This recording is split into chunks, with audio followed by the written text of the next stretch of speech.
अस्सलामुअलैकुम सामीन। 20 ज़िलहिज्जा की तारीख़ शुरू हो चुकी है, 8 जुलाई है। ख़बर का उन्वान है, पाकिस्तान के लिए जासूसी करता हुआ बीएसएफ का जवान गिरफ़्तार। ख़बर थोड़ी तफसील से सुनिए।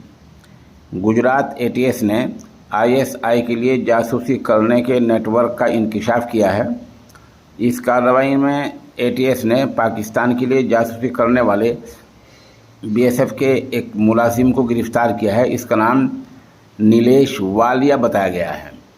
नीलेश वालिया को आज एटीएस ने गिरफ़्तार कर लिया है। गुजरात एटीएस के मुताबिक इस शख्स ने हनी ट्रैप में होने के बाद, किसी लड़की के झांसे में चक्रव्यूह में आने के बाद पाकिस्तान को खुफिया जानकारियाँ दी हैं। जानकारी देने के बदले उसे कुछ पैसे मिले हैं।